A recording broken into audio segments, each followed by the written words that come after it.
Graham Gartland here at the Hellfire Club. Welcome to Clear the Head. Each week we'll be talking to a member of Shamrock Rovers Football Club, going for a walk through their life and their journey.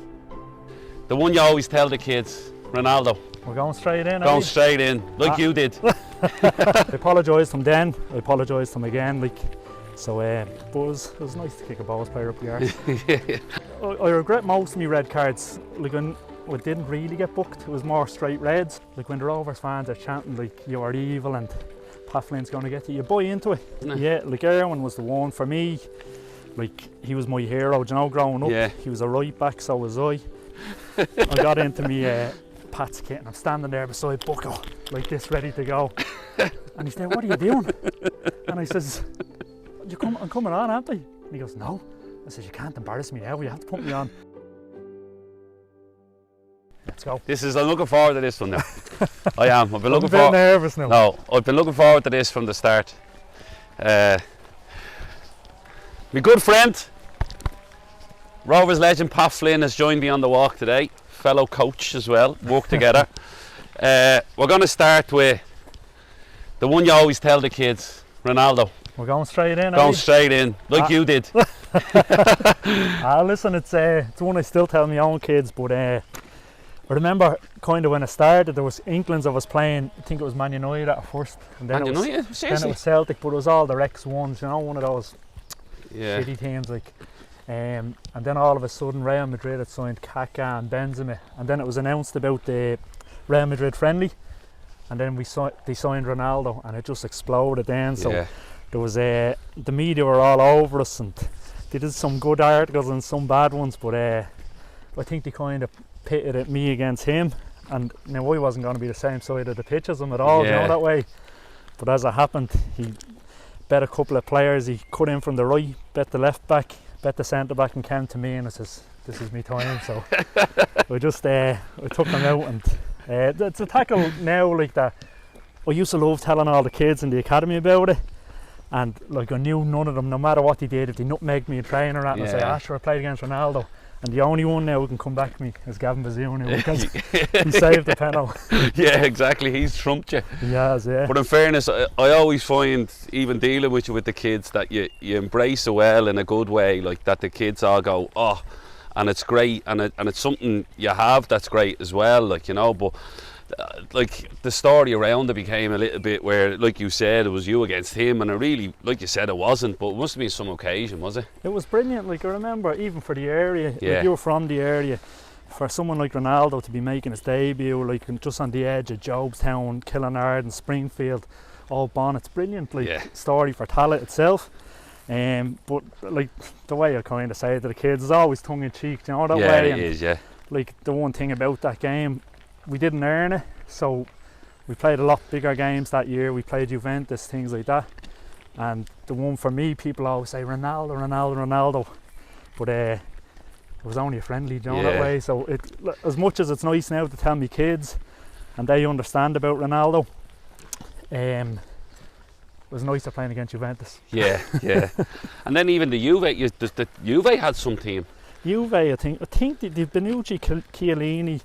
They had the whole Italian back three, didn't he, that won the Euros? And Del Piero as well, and he was the one, And I remember over there we played Modena in Italy. Yeah. And it was a free kick, probably the last 10 minutes, and Del Piero stepped up. And I'm at the edge of the wall saying, "It's never going in." He's about 30 yards out. Yeah. And I'm standing beside Brad's in the wall like this, and he stuck it in top corner. And Brad looks at me and goes, "We're going to celebrate with him." We should have now, but it was brilliant to me, because we were probably out before that game, but it was brilliant nearly for him to score against us, that way, because he's a real superstar, and one that probably doesn't get the world class thing as much as Ronaldo did, the old Ronaldo did as well, Ronaldinho, players like that. But for us it was a great occasion to play against Juventus, one of the biggest teams in Europe, You're a cult hero at Rovers for lots of different reasons. Obviously the Ronaldo stuff, and then even we'll go back to that as well. But even the sending off against Bows. Yeah. I know from talking to you,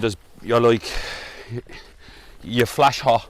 That's the way you are. You go hot, then you're like, "Oh, what have I done?" Yeah. And And there's a bit of you that will go, yeah, you're remembered for that because Rovers won the game. Yeah. But you're also then going, like, it's a hard one because the fans love you for it, but you're in that conflict of going, well, I still got sent off or whatever. You know what I mean? Yeah. So there's bits of you I know that mightn't regret it, and there's bits of you that does. Yeah, yeah. Like with that one, like immediately after the game, like I was probably blessed. Like I had a lot of sendings off for Rovers, but we had a good team. So Gary Twigg used to dig me out of holes. Now, if we hadn't won that match against Bows, we were up 1-0. I got sent off, and we ended up winning 2 or 3-0, I think, or 3-1. Yeah. Now, if we hadn't won it, I think I would have been in a lot more trouble with the fans, especially. But we won it, and do I regret it? I think if you had to ask every Rovers fan, would you rather score a goal against Bows, or a Bows fan, would you score a goal against Rovers, or get a chance to kick James Talbot up the arse or Aaron Green up the arse? I know which one do you pick. Yeah. I don't really regret that one because it was a nice one, but there's a lot of them I do regret. I regret the player it was, because it was Niall McGinn. He's a nice fella. I seen him up at the Roy McBride tournament after, and like, I apologised to him then, I apologised to him again, like, so but it was nice to kick a Bows player up the arse. Yeah.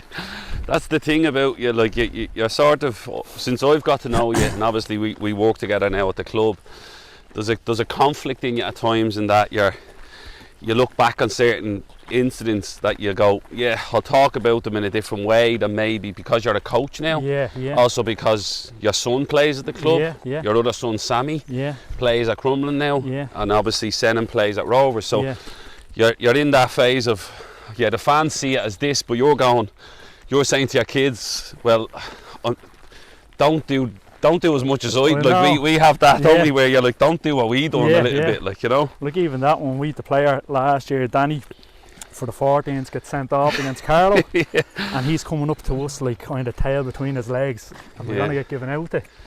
I mean, you were saying we're the last 2 people to give out to, because you've had about 20 red cards. I've had probably a bit less, but that coaching thing, I regret most of my red cards. Like I didn't really get booked. It was more straight reds, and they're all, as you say, for flashing hot, and just, it could have been a punch, a headbutt, or just a kick. It was never, we never tried to break someone's legs or anything like that, you know, that way. But I regret most of them because just of what they were, and I felt it let me team down a bit. And it's kind of only looking back now, because like when the Rovers fans are chanting like you're evil and Pat Flynn's going to get you buy into it. Yeah. And I probably went over the top 1 or 2 things I shouldn't have did, and in the end it probably affected how much game time I got as well at Rovers. I would have liked to play a lot more, but did you feel you had to live up to that then? No, not really. I just, at the time, or when you had to have that, because when I looked in, that's what I thought. But you were the same looking in at me, or I was looking in thinking, why is he acting like that? Or it was always tough tackling, I think, and I wasn't great on the ball, so I thought it was a good 1v1 defender. And maybe when they start saying like you're a hard man, you probably do buy into it. It's like if someone says that you're shit, you believe it, or if they say you're good, you believe it. And they're saying I was a hard man, so, and that's probably why I was a good 1v1 defender. A lot of wingers didn't even come over my side, so it probably made me, or else they're waiting for the kick that never came. So it made me look a lot better than it was. Your reputation preceded you. Yeah, listen, stay away, stay off that side. We might get a little run. Don't want to get injured. It's probably as well. I know. But you're sort of, the way your upbringing in football surprised me. I remember me and you sitting talking about this, and you were saying like how so well thought of you were, like from 14 to 19. You were in every Ireland squad. You were captain of every group going up. You were so well thought of that, like loads of clubs were coming in for you, like at 16. And there's a sort of a, how did we say it, like it's great at the time, and you were considered this centre back that was going to be this, and then you're like, well, because I was so good a centre back at 15, I never probably played right back enough. But how was that schoolboy growing up for you? Like I know you were at Joey's, but do you know what I mean? Like you were so well thought of, like you were captain in every age group. Like. Well, listen, I loved it at the time. It was brilliant, and I wouldn't change it for the world, you know, that way. But that, I had every club after me. It was kind of like Stephen Bradley. He was the year above us. Yeah, that's right. Now, I wouldn't have been getting offered the money he was, but like Arsenal, Leeds, Man City, Man United, they're all kind of want me. At the end I chose Wolves, but like it just shows me, like, when you're kind of so well thought of, and it was probably my height that did a lot for me, because I was probably this height when I was 13, 14, and they were thinking I was going to be a big centre back. When it didn't happen, they put me out right back. Technically it wasn't great, so that's where I struggled. But like, to still get the caps, 14s to 19s, listen, I wouldn't change it for the world. And I felt because I wasn't technically good, I probably had to work twice as hard in training as other people, and I think I got the most I could out of me, do you know, that way. So listen, I enjoyed it. Could I did any better? Sometimes I think could I did better at Wolves when I went over to England, and I'm not sure, I think I gave it me all. I think at about 19 I found lads catching up at me, and I couldn't deal with it, so that's probably when I got a bit petulant or lost the head a bit, you know, things like that. So you had, in fairness, the squad just had at Wolves at the time, because Glenn Hoddle ended up taking over, and he brought in a lot of ex-pros that would have been, or not ex-pros, sorry, older players that would have come from like Man United, like Paul Ince and stuff like that. And then obviously you got to play with Dennis Irwin. That was a big thing for you, wasn't it? Yeah, like Irwin was the one for me. Like, he was my hero, you know, growing up. He was a right back, so was I. He was good looking as well, like me. But like, it was some squad. When I looked at it, we'd Hoddle was the manager. He brought Gaza in training, so he was with us in the reserves. We'd lads Mark Kennedy was there, Keith Andrews was there. Keith would have took us under his wing, and then like other players, Nathan Blake, Alex Ray, Colin Cameron, really good players. So it was a good upbringing for any young player, do you know, that way. But to have Dennis Irwin there, and he used to do little bits and pieces after training and keep me out with him, so it's nice. I'd be just setting it for his crosses. I always remember he said, do you want a few crosses? So I said, yeah, give us a few. So he was setting me. After about 4 or 5, they're all going into the stand and back. He goes, you know what, we call it a day. So we just got a shower and went. Keep your confidence up. I know. Well, listen, it was great. Like, Wolves is a great club. I've been back 2 or 3 times since, just bring the kids over to watch a match, and I still get a feeling in my stomach like that, like maybe what could have been, but there's a nice kind of homely feeling to it as well over there.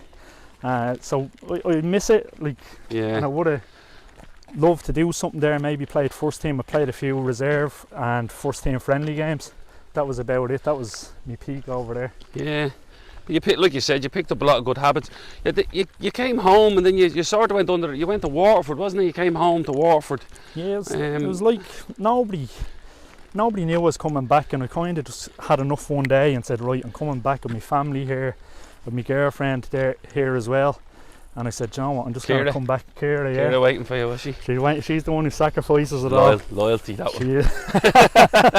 She got me on the way up when I was like going to be a footballer. Long hair, you had long hair then. Now I'm getting the belly and all, and she's looking better, so I have to cling on to her.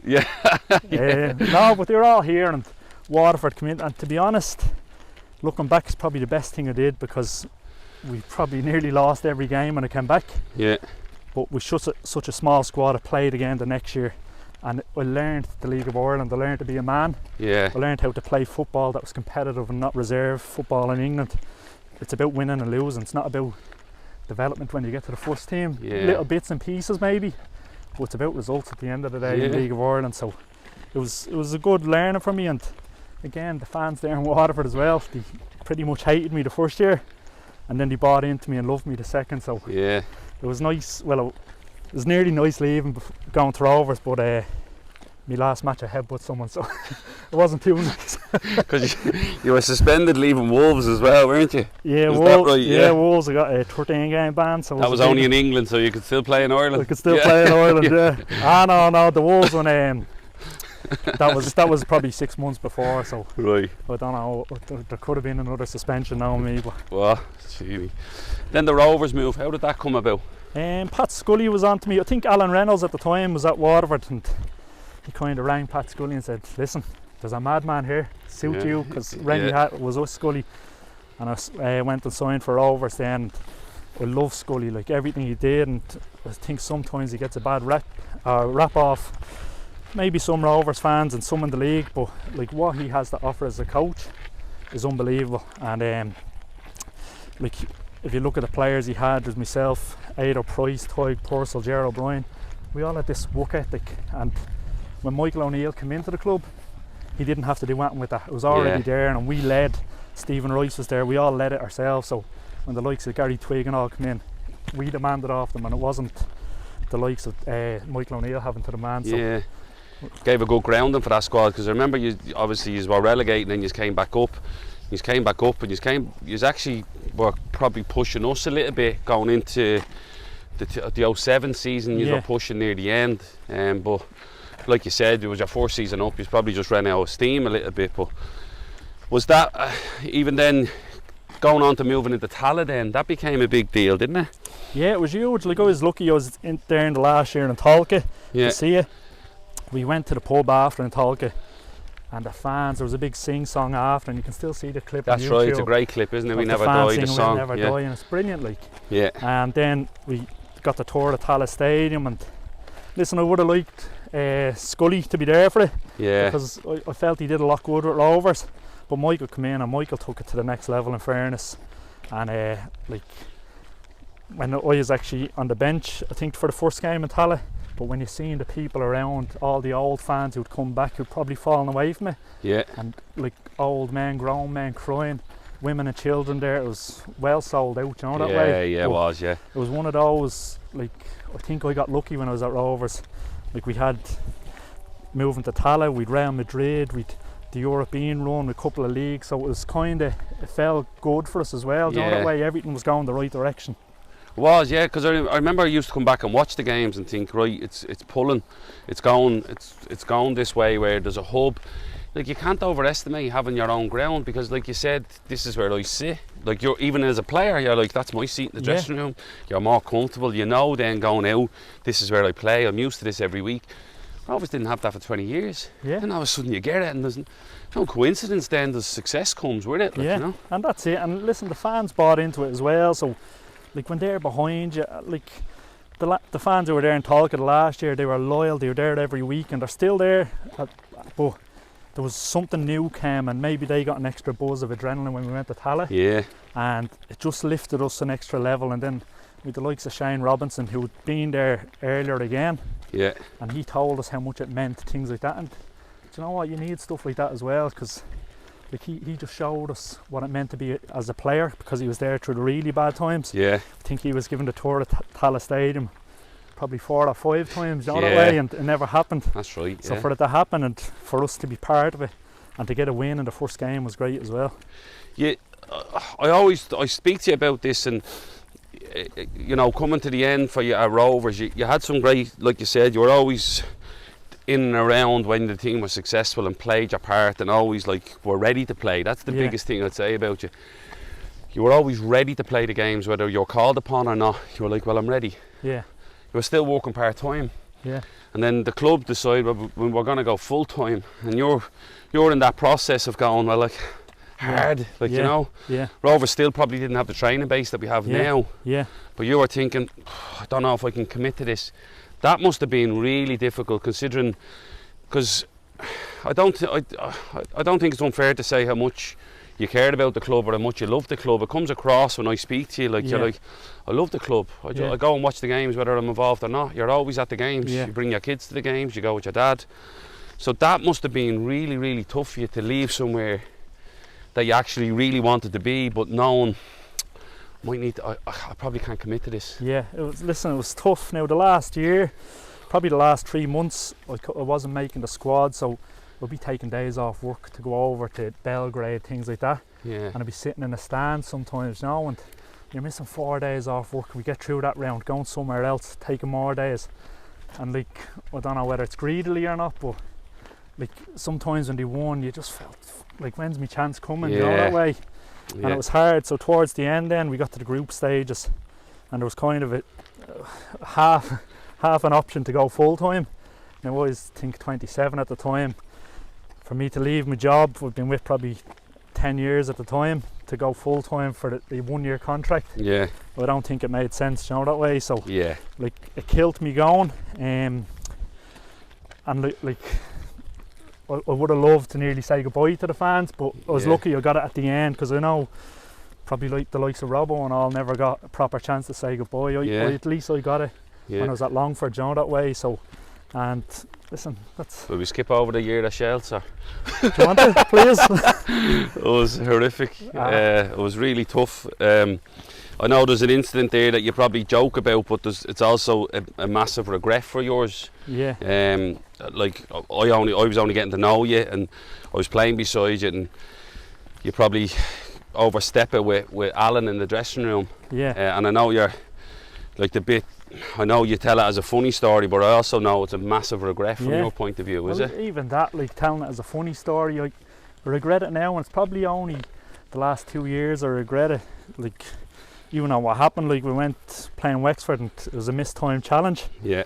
I thought it was a dive, like the ref flashed their edge, the usual stuff. Yeah. So I'm in the dressing room and blowing hot, and half time came straight away, and Alan kind of said, rightly, you shouldn't be doing that.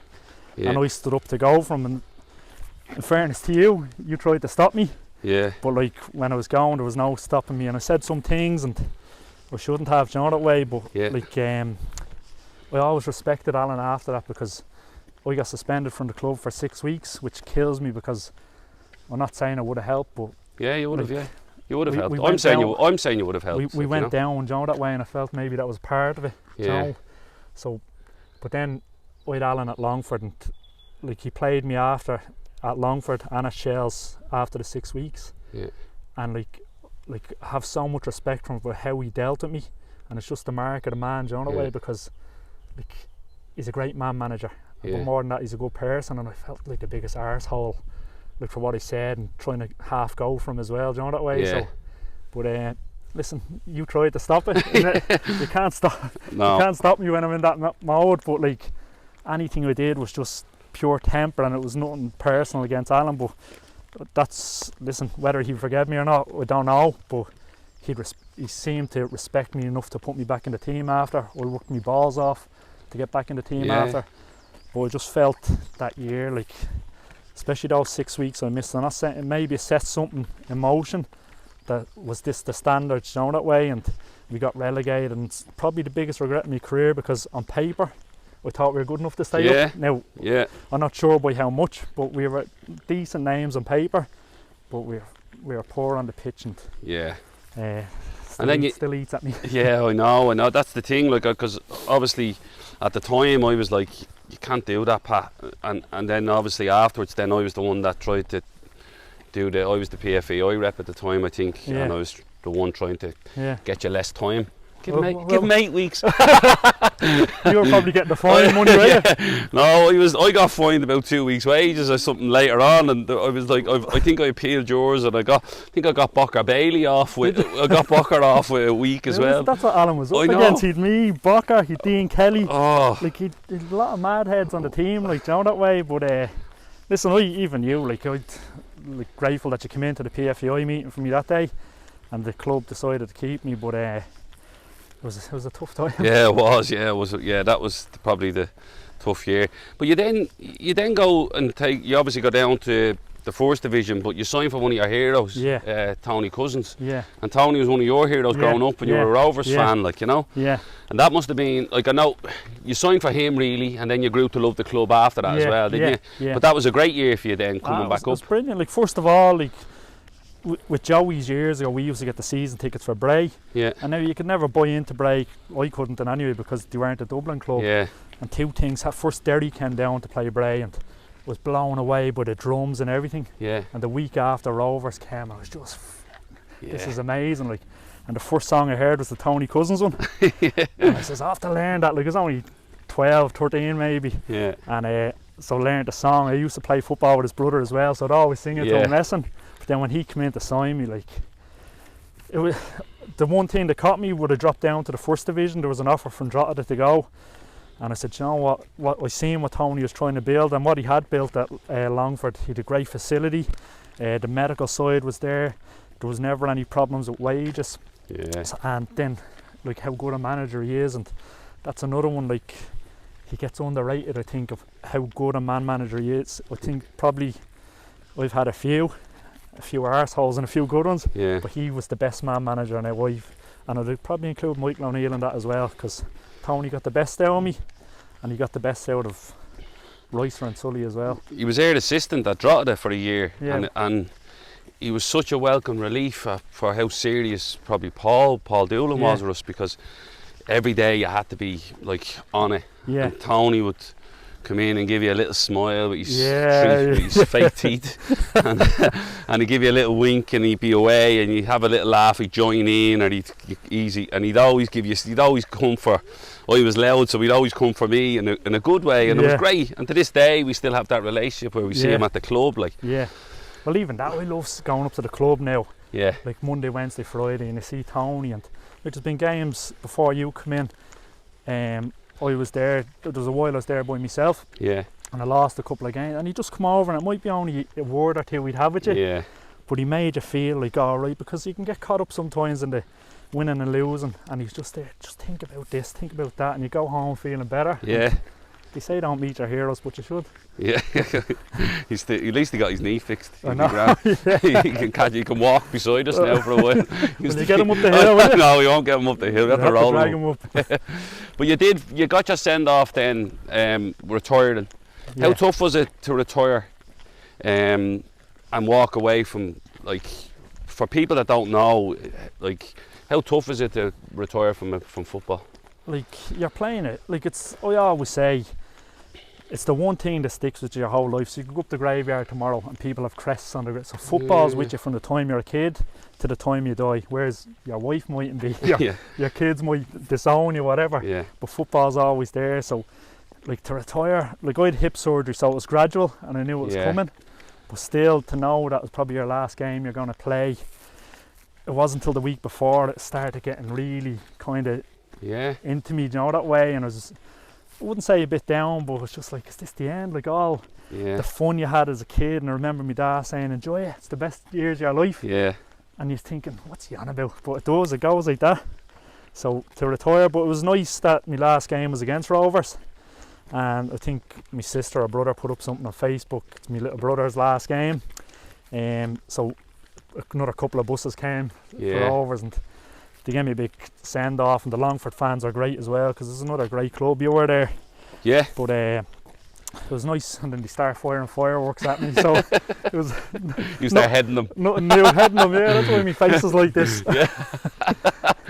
But it's very rare you get a send off where the home and away fans give you a clap, and that's just because you played like you cared. I know, and that's it. And I know a lot of footballers. I don't know whether you got one at Drogheda. It's probably where you did some of your best stuff. I know Robbo probably would have liked one, or not probably would have liked one, I don't know. But he never got to go on. He never got to go on and play. In his last game. You know, that way. Which I retired on my couch. Did you? Yeah, and like there's another story about that. But I remember sitting there going, I think I broke my ankle in my last game, and sitting there, and there was offers to come in and play, and a fella said something regarding about me, my character, and I just said that's it. And like you said, that wave of emotion comes over you where you're like that's it, like you know, never gonna play in front of someone, like, and not even in front of people, but even just to have to walk into a new dressing room and have that. That's what my thing was always about, having good teammates, and I never got to. And same with Shane. Like Shane had 3 spells at Rovers and never got to play. And like you said, you got a great send off, but deservedly so. Like, you know. Do you miss it? Yeah, I miss the competitive side of it. Yeah. I miss looking at strikers in the league and thinking I'd like to go off him. Like, you know, that's just competitiveness. I just miss that side of it. I miss being fit and healthy, being able to feel like I could run with people. No. Like, I could do that. Like, I used to feel I could do anything when I was fit and healthy. So it's like me now. Sometimes I'm watching even the Rovers Bowls games, and it was probably easier to play in them because you could affect them, or I don't know whether you brought it home as a fan now. It consumes your week, so you can't even enjoy the build up to it. When you win, it's like relief. When you lose, it's devastating. But like, well, you could make a difference. You could make a difference to winning and losing. Do you know that way? Know? That's kind of what I miss about now. Listen, I love the Friday nights. I think it's the best thing in League of Ireland. I love the floodlights, and I always said it in my world-class retirement statement. Remember the smell of burgers as you're about to play. You know, like I loved it. I loved it all. Do you know that way? Your retirement statement was brilliant. I remember reading it and thinking, that's Flinny. Like, tongue-in-cheek, you know, self-deprecating, but also really, really high. Like, I played against, I marked Ronaldo out of the game, but do you know what? I done well for somebody at this, and it was typical you. And that's to me, you're always like that. You're either really extreme and jokingly, or you're really self-deprecating joking. And that's the bit that makes me laugh about you the most. Is like you go from one extreme to the other like that. And but you were very active on Twitter, and you were doing really well, and then you decided, do you know what? Like, your statement was brilliant. It was one of the best ones I've read for someone retiring. Do you know what it was? It was just, I was actually just going to write something small and just thanking people. Then there was loads of people to thank. Now, I didn't go into them all, but as I started thinking about it, like, everything football gave me, do you know that way?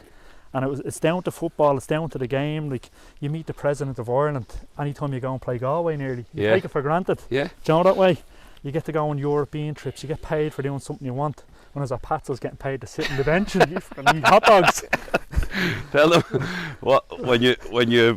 when you shame Bucko into putting you on. That's one of the best ones I've ever heard. So me and Ido Price were on the bench. Yeah. We were on the bench all year basically, and we were winning a game about 3 or 4-0. And I said, "Hey, I can't do this anymore." And he goes, "Go up and go on there." So I stripped off. I got into me Pat's kit, and I'm standing there beside Bucko like this, ready to go. And he said, "What are you doing?" And I says, "I'm coming on, aren't I?" And he goes, "No." I said, "You can't embarrass me now, you have to put me on." So in the end he goes, "Oh, fuck's sake, go on the pitch." So I ended up getting €50 appearance bonus out, and I turned around, Ido Price was on the bench cracking up laughing. But listen, that's kind of what it came to with Pat's. Like, those less serious games, the ones where we were winning, we'd always have the crack. But listen, it's another great club, Pat's was as well, and for me it's one of the, I love playing there as a player because Richmond it's was kind of on top of you, do you know that way? Did you like it? Oh, I loved Richmond, maybe because it was tight and I thought I can get close to people, but it was one of those where games, because the pitch was always great as well, so you were like, this is going to be a great game, and like you said, and the stuff people don't hear from the sidelines, that fans shout at you because, and they know you and they call your name, or they call you something, or they slag your ma, your dad, like, "I seen your dad the other day," and I'd be like looking at somebody. I remember I got sent off, I'll never forget this, I got sent off at Richmond, right?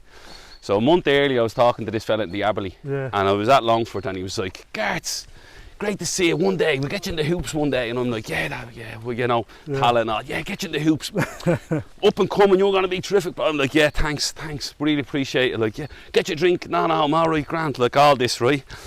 So I get sent off, I go through the back of Trevor Malloy, right in front of the tunnel, and the ref comes over, Jimmy, remember Jimmy? And he's like, and the picture went round, like, you know, and I'll tell you another story about him then.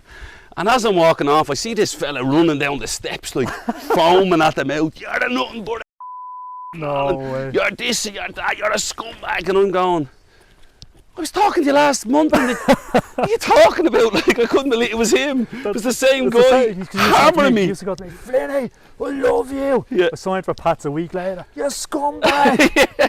I was like, "What are you doing?" About a month later, I played against the ref, and he goes, "Come here, you, Gartland, get over here." I went, "What do you want now, Jimmy?" Like, I'm just like, every month, like, you just pull me about this. And he goes, "Made you famous." And he ran off. Jeez. And I was just like, unbelievable, like, great. you know. That's great. You've got into coaching now.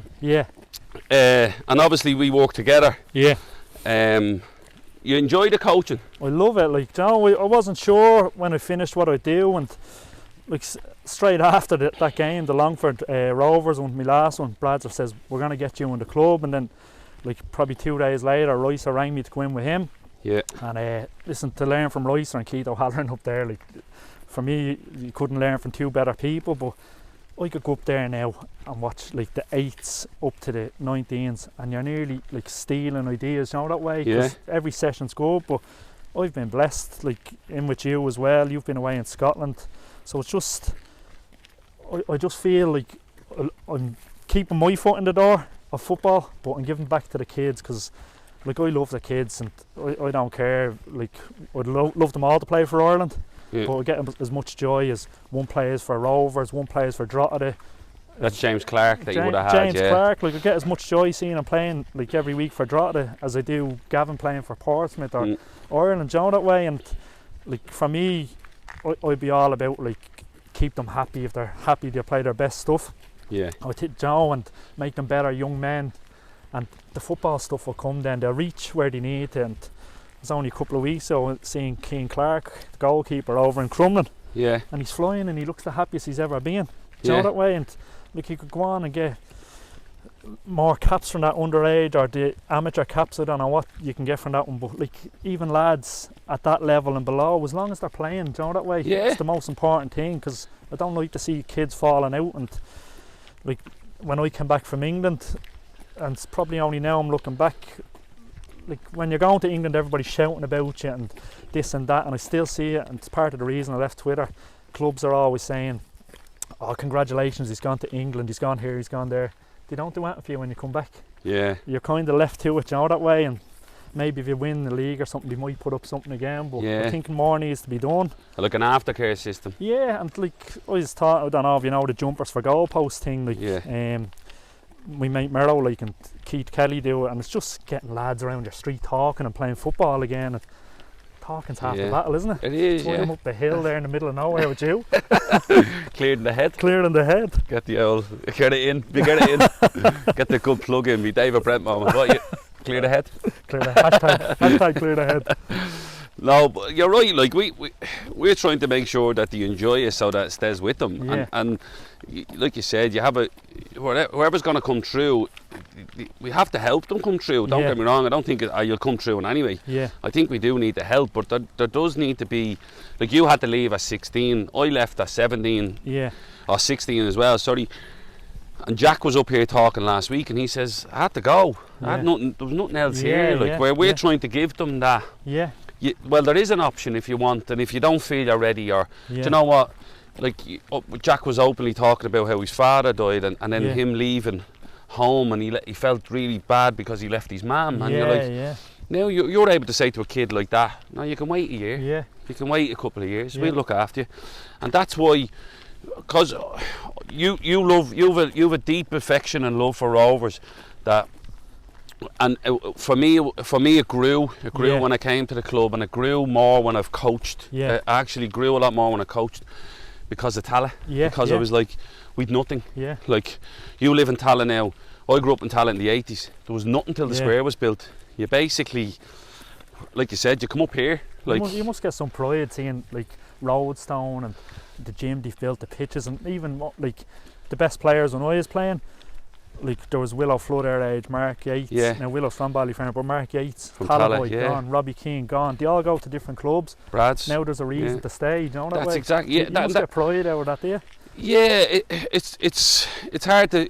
You have pride, but Jack said it last week as well. You're thinking, what's next? How do we get where we've 3 internationals as well as Gavin? So you're always constantly moving forward with it. But like, my 2 boys are 5 and 6, and they arrived into the indoor hall to train one day, and you were in there playing with Senan.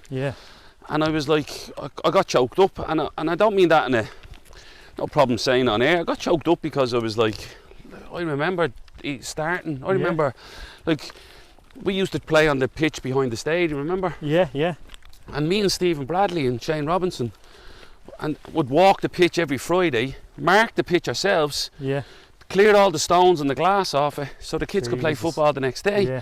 So when I see Stephen coaching the first team, and I see Robbo doing the stuff he's doing, and us still involved, that's the bit that gives me pride of where it started. It started with just, how can we make this club better, and how can that impact the area then? And that's what gives me pride. That's the bit that I can point to something and go, with a lot of other people's help, but we've left that for the next generation to come, because we never had it.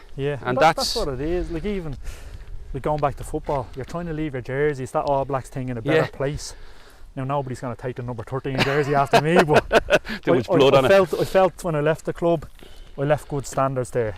You know, for the lads in the dressing room, whatever happened after happened. You know that way. It was the same. Like, you leave, whatever happened, you're going to leave that in Tallaght, you know what I mean? Roadstone and Tallaght, and it's great for the area. That, like you said, it's that legacy. Even going back, because it's great now, because this is our 4th one of these, and I'm going back on all the stuff the lads said, and even for me as a person, as a coach, you're learning off Pico, you're learning off Lee, you're learning off Jack, Yeah. learning off you, is that like they just want something. All you want to do as a person maybe is be remembered for the right reasons. Yeah, yeah. And that's why I say at Shamrock Rovers, not just saying it because of the club, the people who saved the club, the members, all of that made sure that they're in Tallaght now. Yeah.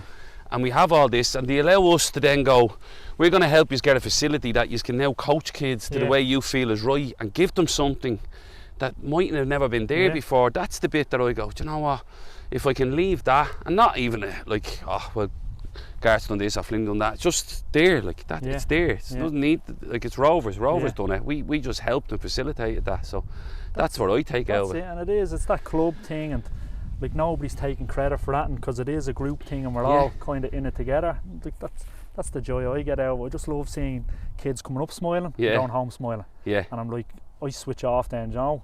I try not to take anything home with me as well, so it's just really nice. But what a fucking club. I know, that's the thing, but that's all we are, we're just custodians of it. That's it. But no, listen, brilliant. There's the most candid you've been, it's the most honest you've been, I love it, and great guy. Pleasure. Anytime. Right.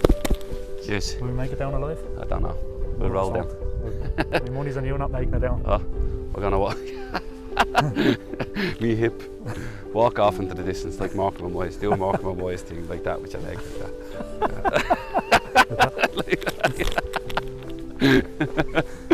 that. I always point out there's Tallaght Stadium's down there through the fog. Isn't it? I know. I love it. Look at it.